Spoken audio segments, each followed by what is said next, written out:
નમસ્કાર મિત્રો, સ્વાગત છે ફરી એક નવા વિડીયોમાં. મિત્રો, આજે આપણે ધોરણ 7 અંગ્રેજી વિષયનું પેપર સોલ્યુશન જોવાના છીએ. જિલ્લા શિક્ષણ સમિતિ પાટણનું છે. તારીખ 22/4/2025 મંગળવારના રોજ આ પેપર લેવામાં આવ્યું છે. મિત્રો, જો તમે ચેનલ પર નવા હોય તો ચેનલને જરૂર લાઇક કરજો, શેર કરજો અને સબસ્ક્રાઇબ કરજો, જેથી આવનાર તમામ વિડીયો તમને સમયસર જોવા મળી જાય. તો ચાલો મિત્રો, આજનું પેપર સોલ્યુશન જોઈએ. પ્રશ્ન 1, આપેલ ફકરો વાંચી પ્રશ્નોના જવાબ લખો. અહીંયા મિત્રો એક ફકરો આપ્યો છે, ધ આન્ટ લીવ્સ, બરાબર, એના વિશે. તો ફકરો તમારે બરાબર વાંચવાનો છે, સમજવાનો છે, ત્યારબાદ નીચે જે પ્રશ્નો આપે છે એના જવાબ લખવાનો પ્રયત્ન કરવાનો છે.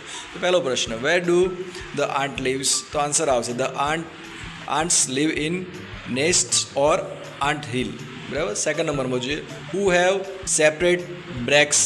તો જવાબ આવશે a soldier ants have separate breaks. Third નંબરમાં જોઈએ, what do the worker ant do? તો જવાબ આવશે worker ant search and fish the food into the ant hill. પાંચમું જોઈએ, some rooms are store houses for food, true or false? તો જવાબ આવશે ટ્રુ.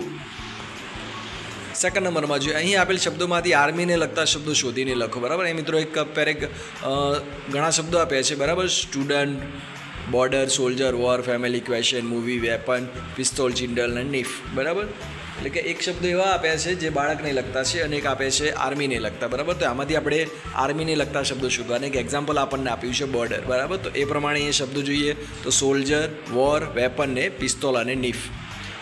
ક્વેશ્ચન નંબર 3, આપેલ વાક્યમાંથી સાચા વાક્યો શોધીને લખો, બરાબર. ને મિત્રો આપણે ટીક કરેલા જ છે, બરાબર. Shiv gets up early in the morning, first આવશે. સેકન્ડ નંબરમાં પણ ફર્સ્ટ આવશે, Shankar does not take breakfast. Third નંબરમાં જોઈએ તો એમાં સેકન્ડ આવશે, Shiv and Shankar do not play hockey. ચોથામાં જોઈએ the robot does not its food, એમાં ફર્સ્ટ આવશે. પાંચમામાં જોઈએ તો એમાં પણ ફર્સ્ટ આવશે, they go to laboratory by their car. છઠ્ઠામાં પણ ફર્સ્ટ આવશે, Shiv drinks tea in the morning. સેવનમાં જોઈએ Shiv and Shankar play chess, એમાં ફર્સ્ટ આવશે. એટમાં જોઈએ તો એમાં સેકન્ડ આવશે, શંકર પ્રિપેર્સ લંચ. 9 નંબરમાં જોઈએ શિવ ડ્રાઇવ્સ અ કાર, તો એમાં ફર્સ્ટ આવશે. અને લાસ્ટમાં જોઈએ 10 નંબર, મોહન ઇટ્સ ફ્રૂટીસ, એમાં ફર્સ્ટ આવશે. તેમાં પ્રશ્ન નંબર 4 જોઈએ, અહીં બે વાનગીઓ બનાવવા માટેની સૂચના મિક્સ થઈ ગયેલ છે, એને અલગ પાડી ક્રમ મુજબ ગોઠવો, બરાબર. તો લેમન શરબત છે અને સલાડ છે, બરાબર. બંનેની રીત આપેલી છે, મિક્સ થઈ ગઈ છે, આપણે અહીં જોઈ શકીએ છીએ બ્રેકેટમાં. એ આપણે અલગ અલગ લખવાની છે, બરાબર. તો ચાલો એના જવાબ જોઈએ. તો આ રીતે આવશે, લેમનની અંદર સ્વીઝ the lemon, take out seeds of the lemon from the glass, add salt and sugar, pour some water in the glass, mix it well, બરાબર. આટલા સેન્ટેન્સ એની અંદર આવશે. ત્યારબાદ સલાડની અંદર જોઈએ, wash all the vegetables well, add salad masala, cut and mix peas, carrots and tomatoes, બરાબર. તો આ પ્રમાણેના જે શબ્દો છે એ સલાડની અંદર આવશે. ચાલો 5મા નંબરમાં જે કૌંસમાં આપેલ શબ્દોમાંથી યોગ્ય શબ્દ વડે ખાલી જગ્યા પૂરો. મિત્રો જે ખાલી જગ્યા આપી છે એની અંદર કૌંસમાં શબ્દો આપ્યા છે, એમાંથી યોગ્ય શબ્દ ખાલી જગ્યામાં આપણે મૂકવાનો છે, બરાબર. તો સીધા આપણે આન્સર પણ જોડે લઈ લઈશું. તો first, do teens toys join in garba, તો ફર્સ્ટમાં ડુ આવશે. Second, do woman wear kurta pajama, તો એની અંદર વિયર આવશે. થર્ડમાં જોઈએ, ડઝ નવરાત્રિ મીન 9 નાઇટ્સ, તો એમાં ડઝ આવશે. ફોર્થમાં જોઈએ, does Kavita know about Navratri, તો એમાં નો આવશે. પાંચમામાં જોઈએ, ડુ મેન ટાઈ ઓઢણી, બરાબર, તો એમાં ડુ આવશે. ક્વેશ્ચન નંબર 6 જોઈએ, આપેલ વાક્ય પરથી WH પ્રશ્નો બનાવો, બરાબર. એ મિત્રો જે વાક્ય આપ્યું છે એની બાજુમાં WH ક્વેશ્ચન આપેલા છે, એનો ઉપયોગ કરીને આપણે એક ક્વેશ્ચન બનાવવાના છે. તો ફર્સ્ટ જોઈએ, વિશ્વા પ્લેઝ બેડમિન્ટન એવરી સન્ડે, બરાબર. તો એનો આ રીતે પ્રશ્નાર્થ વાક્ય બનશે. તો એનો જવાબ આવશે, who plays badminton every Sunday. Second નંબરમાં જે મોનિકા ડ્રિંક્સ લેમન જ્યુસ, તેની અંદર વોટથી બનાવવાનું છે. What does Monica drink? Third નંબરમાં જે Jay plays cricket in the evening, તો એની અંદર વેનથી બનાવવાનું છે. તો એની અંદર આ રીતે બનશે, વેન ડઝ જય પ્લે ક્રિકેટ. ફોર્થમાં જોઈએ, Mahesh is going to Ahmedabad, બરાબર. અહીંયા વેરનો ઉપયોગ કરીને ક્વેશ્ચન બનાવવાનું છે.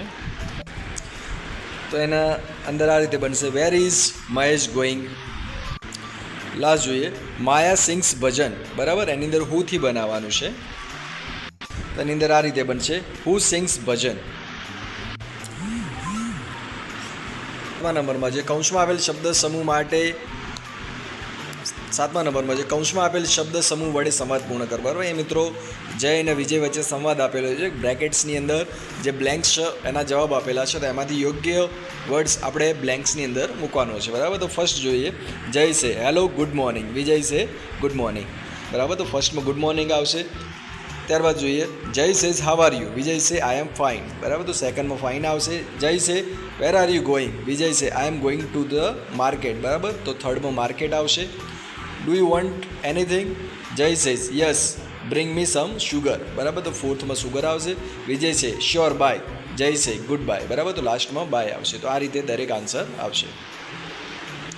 ક્વેશ્ચન નંબર 8 જોઈએ, આપેલ જાહેરાતના આધારે પ્રશ્નોના જવાબ લખો. બરાબર, એ મિત્રો એક જાહેરાત આપી છે પૂજા ડ્રેસ વિશે. બરાબર, અને એના અહીંયા ક્વેશ્ચન પૂછેલા છે. તો આ જે જાહેરાત છે તમારે બરાબર જોઈ લેવાની છે. ફોન નંબર આપેલા છે, અહીંયા 30% ડિસ્કાઉન્ટ આપેલી છે, એનું એડ્રેસ આપ્યું છે, ટાઈમિંગ આપ્યું છે. બરાબર, અને અહીંયા ઘણી બધી વિગતો આપી છે. એનો આપણે સંપૂર્ણ અભ્યાસ કરીને ત્યારબાદ જે નીચે પ્રશ્નો આપે છે એના જવાબ લખવાના પ્રયત્ન કરવાના છે. તો ચાલો આપણે જવાબ જોઈ લઈએ. તો ફર્સ્ટ ક્વેશ્ચન છે, વેર ઇઝ ધ સેલ્સ? તો આન્સર આવશે the sales is at Pooja dresses, Gamdi, 4 રસ્તા, ગામડી. સેકન્ડ નંબરમાં જોઈએ, when is the shop open? તો આન્સર આવશે the shop is open from 9 AM to 9 PM on all days. થર્ડમાં જોઈએ, are dresses for children available in this shop?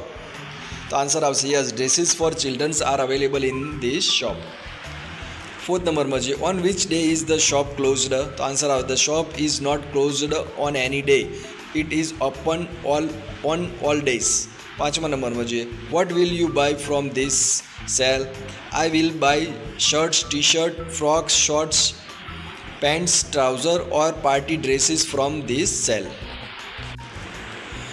Question number 9 જોઈએ, આપેલ શાળાના નકશાના આધારે શાળાનું વર્ણન કરો. બરાબર, અહીંયા 5 વાક્યો લખવાના છે મિત્રો. અહીંયા તમે શાળાનો નકશો જોઈ શકો છો કે પ્લેગ્રાઉન્ડ આપ્યું છે, કોરિડોર આપ્યું છે, ક્લાસરૂમ આપે છે, ગાર્ડન આપ્યું છે, ઓફિસ આપ્યું છે, પ્લેગ્રાઉન્ડ આપ્યું છે, મેઇન ગેટ આપ્યું છે, ફાઉન્ટેન આપ્યું છે, હોલ આપ્યું છે, MDM કિચન આપ્યું છે, લેબોરેટરી, લાઇબ્રેરી, સ્ટોર રૂમ વગેરે અહીંયા આપેલું છે. બરાબર, તો આ શબ્દોના આધારે આપણે સ્કૂલ વિશે 5 વાક્ય બનાવવાના છે. બરાબર, જેમ કે અહીંયા આપેલું છે this is a map of school. બરાબર, તો આ રીતે આપણે અન્ય વાક્ય બનાવવાના છે.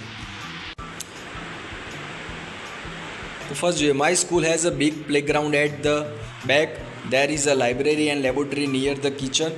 થર્ડ નંબરમાં જોઈએ, the office is in the middle of the school surround by a garden. ફોર્થમાં જોઈએ, there are many classroom on both side of the school, there is a fountain near the main gate of the school.